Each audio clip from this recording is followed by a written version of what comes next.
रहीम जी, अस्सलामु अलैकुम। आज के इस वीडियो में हमने MS ऑफिस से रिलेटेड जितने भी MCQs हैं उनको कवर करना है और आई होप तो आप लोगों को ये वीडियो पसंद आएगी। और सबसे पहले मैं ये कहना चाहती हूँ कि हम जो है अपनी वीडियोस में म्यूज़िक को ऐड करते हैं, तो म्यूज़िक जो है वो मेरे ख्याल में जो है वो डिस्टर्ब करता है जब हम किसी भी चीज़ की प्रिपरेशन करते हैं। तो प्रिपरेशन के लिए सबसे पहले हमें एक पुरस्कून इन्वायरमेंट चाहिए होता है ताकि हम जो है अपने जो प्रिपरेशन है उस पर फोकस कर सकें। ठीक है, तो हम जो है वो एक पूरे फोकस के साथ जो है इन MCQs की प्रिपरेशन करेंगे ताकि जो अटेम्प्ट के टाइम हमें जो है वो कोई डिफ़िकल्टी ना फील हो। ठीक है, और आपने जो है सबसे पहले स्टेटमेंट को अंडरस्टैंड करना है। जब तक हमें स्टेटमेंट नहीं समझ में आएगी हम अपने जो ऑप्शंस होते हैं उनमें से सिलेक्ट नहीं कर सकते कि कौन सा राइट ऑप्शन है। हम कन्फ्यूज बाज़ औक़ात हमें चीज़ें आती होती हैं, उनके बावजूद जो है हम जो है करेक्ट ऑप्शन को सिलेक्ट नहीं कर पाते। तो जब पेपर अटेम्प्ट करने के बाद जब हम घर जाके देखते हैं उनके आंसर्स तो हमें लगता है ये तो हमें आता था, बट आप जो है वो रॉन्ग चूज़ कर चुके होते हैं तब। तो उसका यही रीज़न है कि एक तो आप जो है स्टेटमेंट को अच्छे से पढ़ते नहीं हैं जिसकी वजह से आप कंफ्यूज हो जाते हैं। तो जब भी आप प्रिपरेशन करते हैं स्टेटमेंट को बहुत अच्छे से पढ़िए।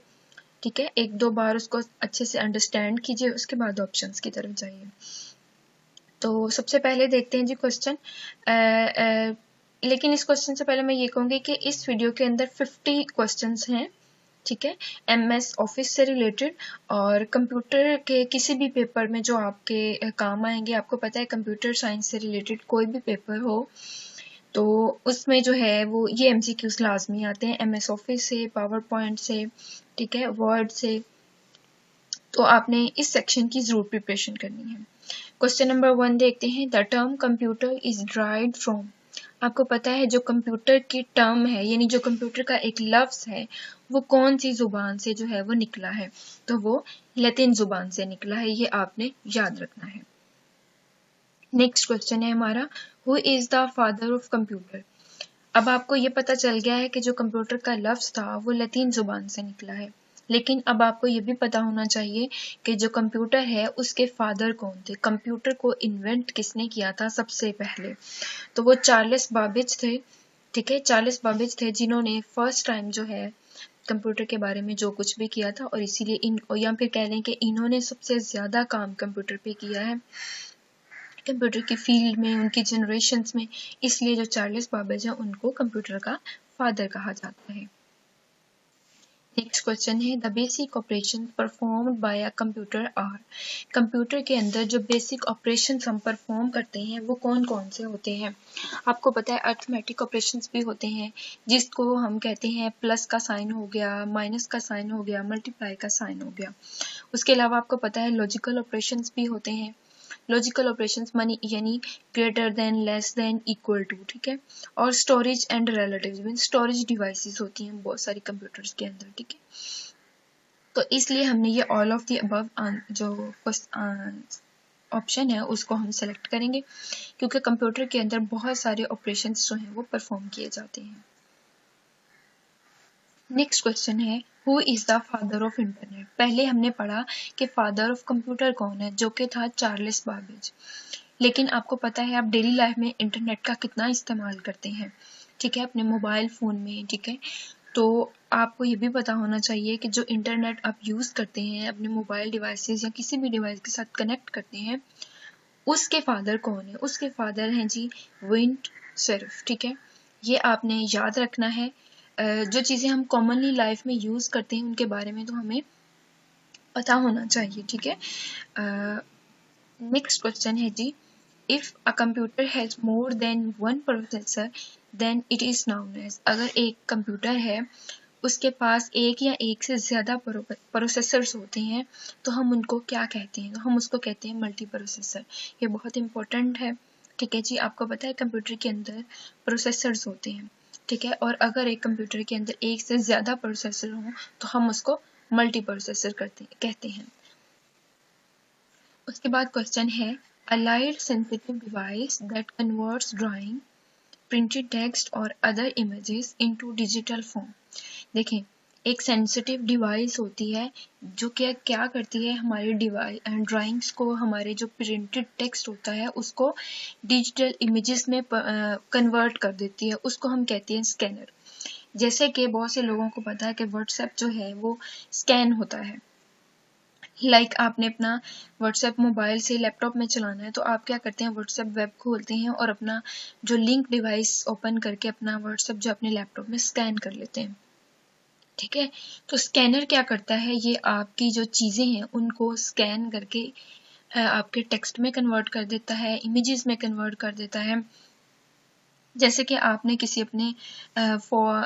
पेज की पिक्चर ली जो कि टेक्स्ट में लिखा हुआ था, किसी बुक के किसी भी पेज की पिक्चर ले लें, स्कैनर ऐप डाउनलोड करें, वहाँ से पिक्चर ले लें, जब आप उस पर क्लिक करेंगे तो वो आपकी एक सॉफ्ट फॉर्म में आ जाएगा।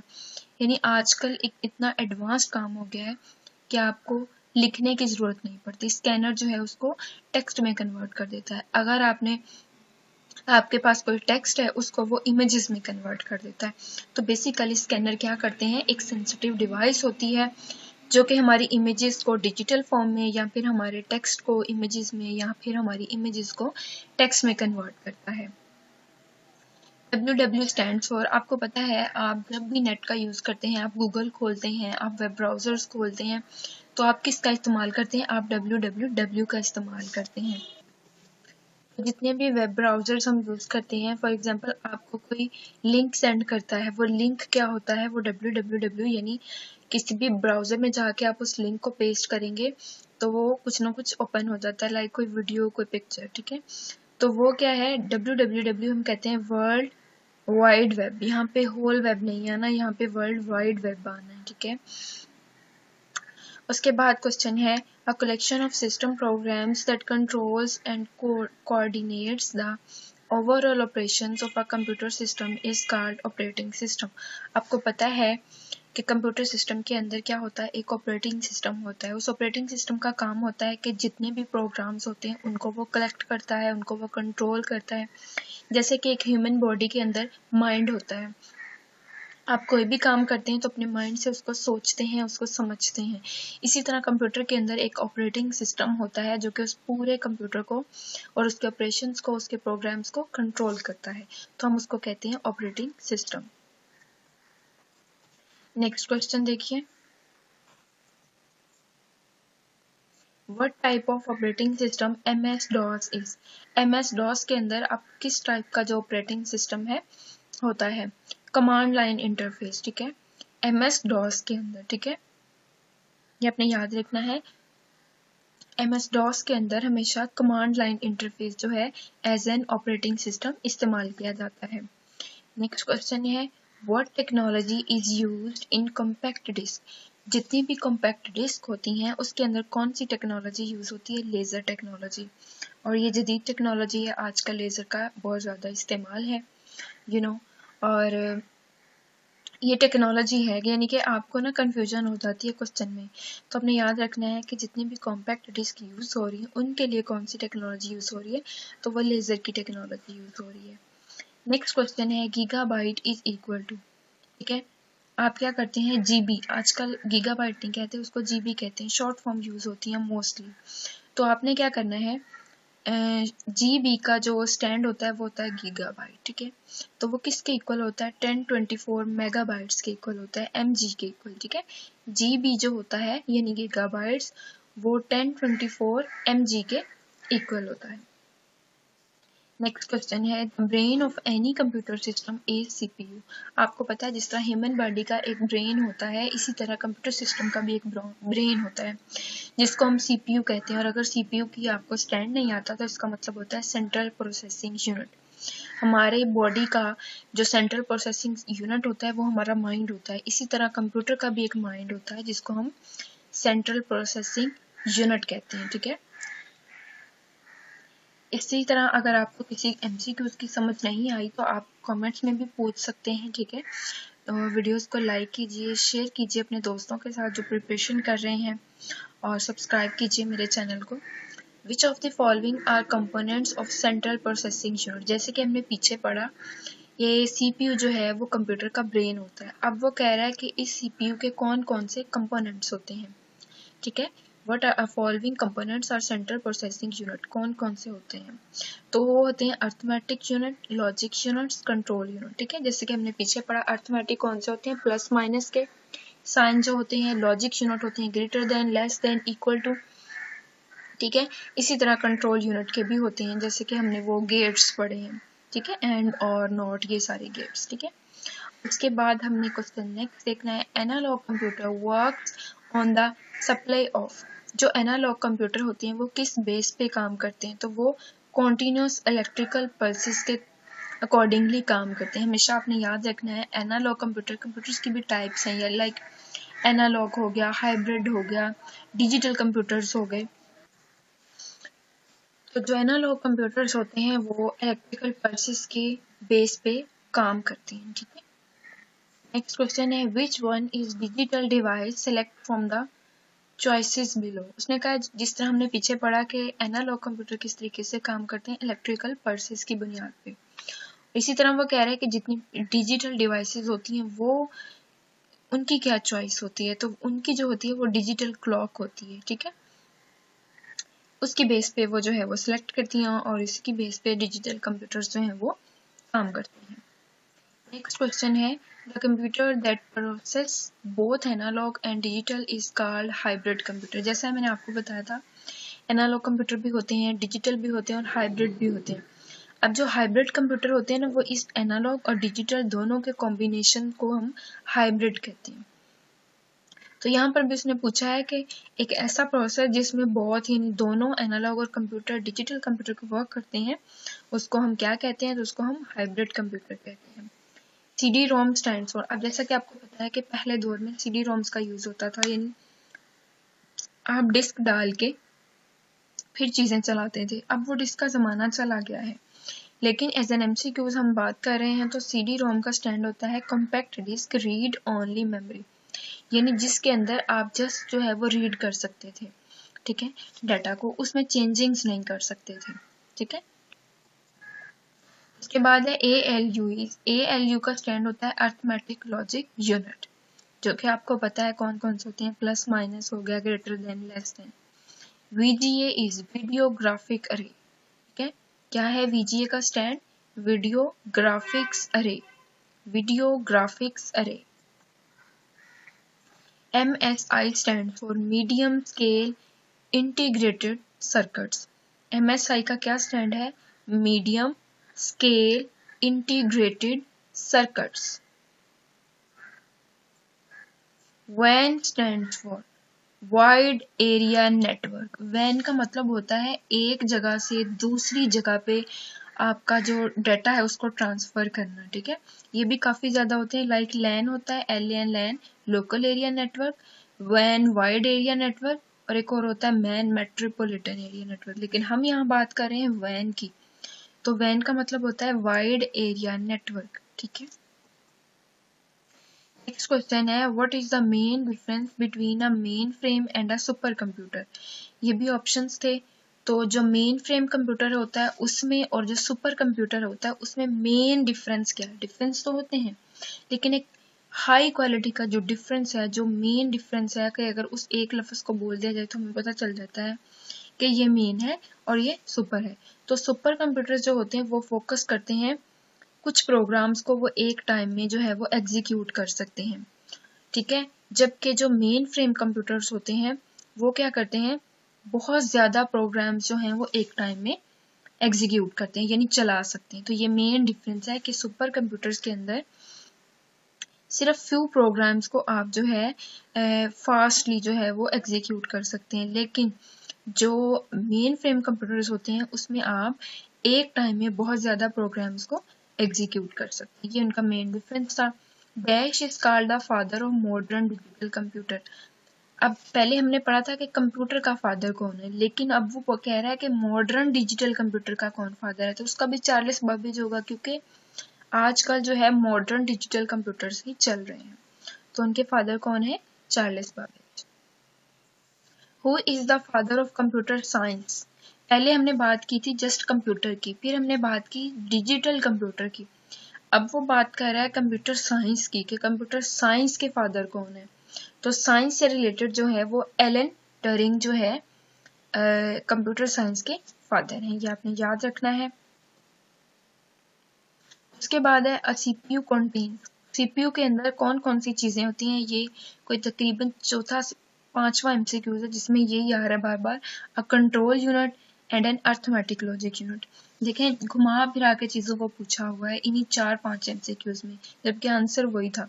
कंट्रोल यूनिट का आपको पता है क्या होता है, अर्थमेटिक लॉजिक यूनिट्स का आपको पता है क्या होते हैं, तो सीपीयू जो होता है वो इन चीजों के ऊपर बेस करता है।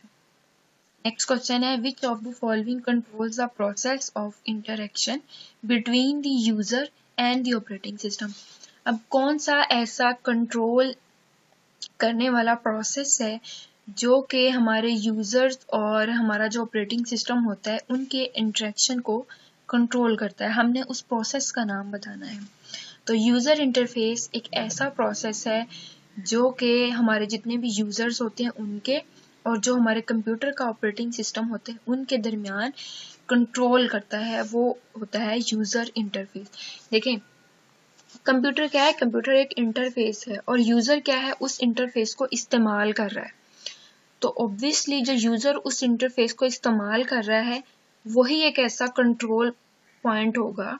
मैं ये वीडियो बना रही हूँ तो मैं इस वीडियो को खुद कंट्रोल कर रही हूँ, तो मेरे लिए क्या है, कौन सा कंट्रोल प्रोसेस है, वो यूजर इंटरफेस, मैं यूजर हूँ इस वीडियो की, ठीक है। तो यूजर इंटरफेस होता है जो आपकी इन चीजों को कंट्रोल करता है। नेक्स्ट एमसीक्यूज देखते हैं। The first computers were programmed using, सबसे पहला जो कंप्यूटर था, ठीक है, तो जब उसको उसकी प्रोग्रामिंग की गई तो वो किस लैंग्वेज के अंदर की गई और कौन सी लैंग्वेज का यूज किया गया, तो वो थी मशीन लैंग्वेज। मशीन लैंग्वेज ऐसी लैंग्वेज है जिसको कंप्यूटर अंडरस्टैंड करता है, ठीक है। तो आपने याद करना है सबसे पहला जो कंप्यूटर था जब उसको प्रोग्राम किया गया तो कौन सी लैंग्वेज का उसके अंदर इस्तेमाल किया गया, machine language. Which of the following statements is true about mini computer and micro computer? कौन सी ऐसी स्टेटमेंट है जो कि दोनों कंप्यूटर्स यानी मिनी कंप्यूटर के लिए भी और माइक्रो कंप्यूटर के लिए भी ट्रू है। Mini computer work faster than micro computer. अब उसने क्या कहा है कि जो मिनी कंप्यूटर है, जो छोटे वाला है, वो ज्यादा तेजी से काम करता है माइक्रो कंप्यूटर की निस्बत, तो ये ट्रू है। You can organize files by storing them in folders। आपको पता है कंप्यूटर के अंदर हम जितनी भी फाइल स्टोर करते हैं वो डिफरेंट फोल्डर्स के अंदर सेव करते हैं और उनको कोई ना कोई नाम दे देते हैं जो भी हमारी फाइल का होता है। तो ये आपने याद रखना है, जितनी भी फाइल्स हम ऑर्गेनाइज करते हैं या स्टोर करते हैं कंप्यूटर के अंदर वो हम फोल्डर्स में करते हैं। Coded entries which are used to gain access to a computer system are called passwords।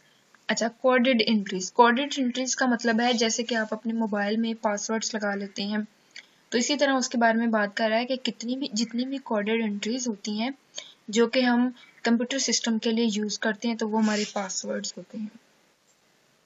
What type of resource is most likely to be a shared common resource in a computer network? तो वो printers होते हैं जिसको आप, एक ऐसी resource है जिसको आप इजीली जो है वो शेयर कर सकते हैं और ये एक बहुत कॉमन सी रिसोर्स है आजकल, तो ये प्रिंटर्स हैं, ठीक है।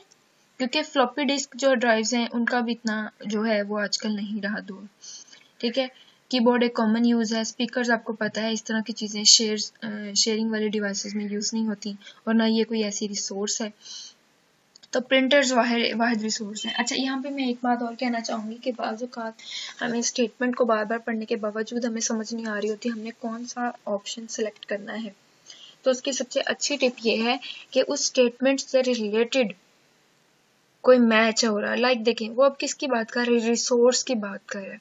कीबोर्ड आपका कोई रिसोर्स है, हाँ रिसोर्स है, आप उससे टाइपिंग करते हैं, लेकिन यहाँ पर वो टाइपिंग की बात नहीं कर रहा, वो एक ऐसे रिसोर्स की बात कर रहा है जिसको आप एज ए नेटवर्क जो है वो शेयर कर सकें। फ्लॉपी डिस्क नहीं, उसका दौर नहीं है आजकल, और ये कोई नेटवर्क नहीं है, स्पीकर्स भी कोई नेटवर्क नहीं है, ये आपको जस्ट एक वॉइस देते हैं। तो प्रिंटर्स क्या है, प्रिंटर्स नेटवर्क हैं जो आपकी चीज को प्रिंट करते हैं और आप दूसरों के साथ उसको शेयर कर सकते हैं। इस तरह से भी ऑप्शन जो है वो रेलेवेंट ऑप्शन जो है वो सिलेक्ट कर लेना भी बड़ी बात होती है, अपने माइंड को जो है वो यूटिलाइज करते हुए। Which device is required for the internet connection? आपको पता है कि इंटरनेट को जब आप अपनी एज एन कनेक्शन जो है वो कनेक्ट करते हैं तो कौन सी डिवाइस आपके लिए रिक्वायर्ड होती है? मॉडेम। अब देखें मॉडेम क्यों यूज होता है। आपका मोबाइल है, मोबाइल आप जब अपने मोबाइल के साथ इंटरनेट को कनेक्ट करना है तो सबसे पहले आपके पास मोबाइल होना जरूरी है, ठीक है, ठीक है, ताकि आप उसको कनेक्ट कर सकें। अब देखें जो NIC कार्ड है इसके साथ आप कैसे इंटरनेट को कनेक्ट कर सकते हैं, CD ड्राइव के साथ कैसे कनेक्ट कर सकते हैं, जॉयस्टिक के साथ आप इंटरनेट को कैसे कनेक्ट कर सकते हैं। तो मॉडेम एक वाहद जरिया है, मॉडेम कहते हैं TP लिंक को। जितनी भी हम वाईफाई डिवाइसेस यूज करते हैं जैसे Xiaomi की डिवाइसेस हैं, ठीक है, तो TP लिंक या कोई मॉडेम ऐसा होता है जो कि एज एन इंटरनेट कनेक्शन के लिए डिवाइस जो है वो यूज होती है। उसके बाद है what is a light pen. Light pen क्या होता है? ऑप्टिकल इनपुट डिवाइस होती है। लाइट पेन में देखें लैपटॉप में आजकल तो बटन्स का यूज करते हैं, लेकिन अब जो न्यू है उसमें पेंसिल का यूज होता है, एक पेन का यूज होता है जिससे आप अपनी स्क्रीन को टच करके भी हर चीज को खोल सकते हैं, ठीक है। तो लाइट पेन उसको हम कहते हैं। तो इसका जो यूज होता है या फिर वो होती है ऑप्टिकल इनपुट डिवाइस, ठीक है। यानी जैसे आप अपने फिंगर से टच करके अपना मोबाइल चलाते हैं, इसी तरह लाइट पेन उस फिंगर की जगह यूज होता है। जैसे लैपटॉप की या किसी भी प्रोजेक्टर की, ठीक है, बड़े बड़े जो प्रोजेक्टर्स होते हैं ऑफिशियल जो यहाँ जहाँ पे मीटिंग्स होती हैं, या आजकल तो यूनिवर्सिटीज में भी प्रोजेक्टर्स पे लेक्चर दिए जाते हैं, तो लाइट पेन का यूज किया जाता है। UNIVAC इज क्या है? Universal automatic computer. क्या है? UNI से हो गया यूनिवर्सल, ठीक है, A से हो गया ऑटोमेटिक और C से हो गया कंप्यूटर। अब ये जो AAC है इसको आप सेपरेट कर लें, UNIV को सेपरेट कर लें। UNIV से बन गया यूनिवर्सल, A से बन गया ऑटोमेटिक और C से बन गया कंप्यूटर। तो ये इसका स्टैंड है। The capacity of 3.5 inch floppy disk was, जो 3.5 इंच की फ्लॉपी डिस्क होती है हमारे पास, जो कि हमारे कंप्यूटर के अंदर लगी होती है, तो वो कितने MBs की होती है? वो 1.44 MB यानी मेगाबाइट्स की होती है। ये आपने याद रखना है। MICR stand for magnetic ink character reader. ये जो है जब हम कोई चीज प्रिंट करते हैं या कॉपी करते हैं तो ये जो मैग्नेटिक इंक कैरेक्टर रीडर्स होते हैं ये जब कोई चीज कॉपी होने लगती है किसी पेज के ऊपर तो क्या होता है? छोटे छोटे इंक के डॉट होते हैं जो पहले पेज पे डॉट लगते हैं, फिर जो है वो रिटन फॉर्म में वो राइटिंग होती है। तो ये जो MICR होता है ये उन डॉट्स को रीड करते हैं कि क्या लिखा हुआ है और फिर लिखते हैं, ठीक है। जब आप कोई कॉपी करवाने जाते हैं ना या कोई चीज प्रिंट करते हैं तो सबसे पहले पेज पर ये डॉट लगते हैं जिसको हम मैग्नेटिक इंक कैरेक्टर कहते हैं और इसको हम रीड करते हैं। ABCD stands for ABCDIC stands for extended, E for extended, B for binary, C for coded, D for decimal, I for interchange, C for code। तो extended, binary, coded, decimal, interchange code इसका stand है, ठीक है। तो ये जो है first year level से MSc लेवल तक ये जो है वर्ड कॉमनली हमने पढ़ा है इसको कि इसका क्या स्टैंड है, ठीक है। ये कोड होते हैं जो हमारी कंप्यूटर की प्रोग्रामिंग में या कंप्यूटर लैंग्वेज के अंदर यूज होते हैं। एक्सटेंडेड, बाइनरी कोड, आपको पता है कंप्यूटर के अंदर दो ही लैंग्वेज जो हैं समझी जाती हैं, ठीक है। बाइनरी होती है 0 और 1 की फॉर्म, ठीक है, तो इसी को कंप्यूटर जो है वो समझता है और अंडरस्टैंड करता है। नेक्स्ट क्वेश्चन है विच of the following is a part of the central processing unit. ये फिर से वही क्वेश्चन उसी तरह का आ गया, क्वेश्चन थोड़ा सा चेंज है। आंसर वही है कि अरिथमेटिक और लॉजिक यूनिट ऐसे होते हैं जो हमारे सेंट्रल प्रोसेसिंग यूनिट यानी CPU के अंदर काम करते हैं, ठीक है, और ये उसका पार्ट है। CAD stand for computer aided design, C for computer, A for edit, D for design। CAD design for computer aided design, ठीक है। और इसके अलावा भी नेक्स्ट आप इसकी प्लेलिस्ट देख सकते हैं। कंप्यूटर से रिलेटेड मैंने एक पूरी सीरीज जो है वो अपलोड करनी है, ताकि कंप्यूटर की बुक की कहीं और से आपको तैयारी ना करनी पड़े। कोई भी कंप्यूटर से रिलेटेड पुलिस का है, ठीक है, कंप्यूटर साइंस से रिलेटेड सब्जेक्ट लेक्चरर का है, ठीक है, जूनियर क्लर्क का है, किसी किस्म का भी आपका जो पेपर है जिसमें कंप्यूटर का कोई भी पोर्शन आना है तो आप इजीली यहाँ से प्रिपरेशन कर सकते हैं। Junk email is also called spam. Spam होता है कि वेस्ट की हुई चीज़ को जो हम स्पैम कर देते हैं या ट्रैश में डाल देते हैं, ठीक है, जैसे डिलीट करते हैं हम चीज़ों को तो वो स्पैम में चली जाती हैं, तो वो जंक ईमेल्स भी कहलाती हैं। जब हम अपने ईमेल अकाउंट से कोई ईमेल डिलीट करते हैं तो वो डिलीट होने के साथ साथ फौरन स्पैम में चली जाती है, ये भी आपको पता होगा। Which statement describe hackers. Hackers कौन होते हैं? जो हमारे सॉफ्टवेयर्स को हैक कर लेते हैं। तो वो कह रहा है हैकर्स के लिए आप कौन सी स्टेटमेंट डिस्क्राइब करेंगे? हम करेंगे कि break into other people's computers, जो दूसरों के डाटा को हैक कर लेते हैं, चोरी कर लेते हैं, ठीक है, उनको हम कहते हैं हैकर्स। तो इसको हम अगर हमने किसी एक स्टेटमेंट में बयान करना तो हम कहेंगे break into other people's computer, दूसरों के कंप्यूटर से डाटा को चोरी कर लेना। What type of computers are client computers? Most of the time in a client server system. तो जो माइक्रो कंप्यूटर होते हैं वो जो हैं वो as an client computer work करते हैं और उनको क्लाइंट सर्वर सिस्टम भी कहा जाता है। A computer cannot boot if it does not have the operating system. boot होता है चलना, ठीक है, और कंप्यूटर कभी भी तब तक काम नहीं कर सकता, चल नहीं सकता, एग्जीक्यूट नहीं कर सकता जब तक उसके पास ऑपरेटिंग सिस्टम ना हो। आपको पता है आपका लैपटॉप कभी भी तब तक नहीं चलेगा जब तक उसका ऑपरेटिंग सिस्टम वर्क नहीं करेगा। The amount of vertical space between lines of text in a document is called line spacing.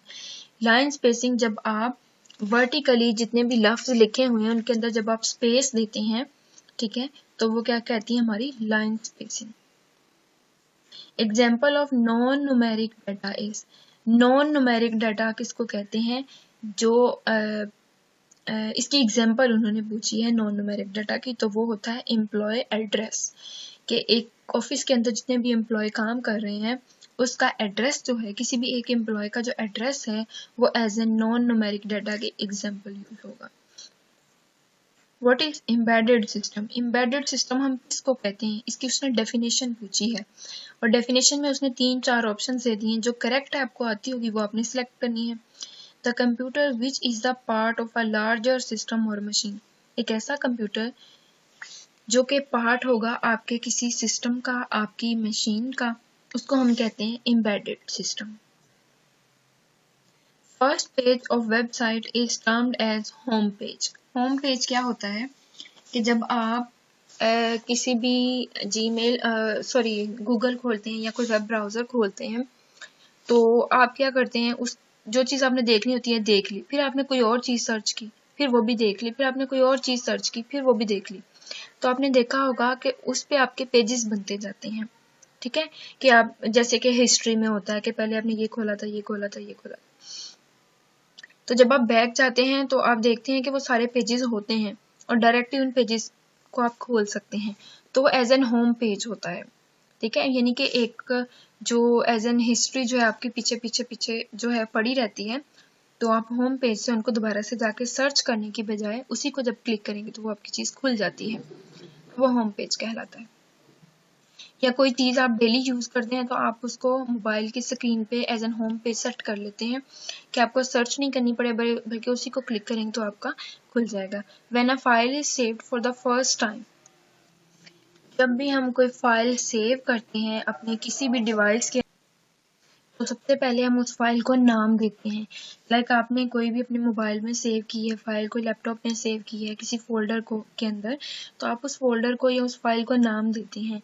जैसे कि मैंने कोई फाइल सेव की, वो एंट्रीज टेस्ट के रिलेटेड थी तो मैंने उसको एंट्रीज का नाम दे दिया, ठीक है। किसी बुक से रिलेटेड मैंने नोट्स बनाए थे तो मैंने उस बुक से रिलेटेड उसको नाम दे दिया, ताकि जब दोबारा हम उस फाइल को खोलें तो सिर्फ वो नाम लिखें और फाइल हमारे सामने आ जाए और हम उसको ओपन कर लें, ठीक है। It must be given a name to identify it, उसको जानने के लिए उस फाइल को हम उसको एक नाम देते हैं।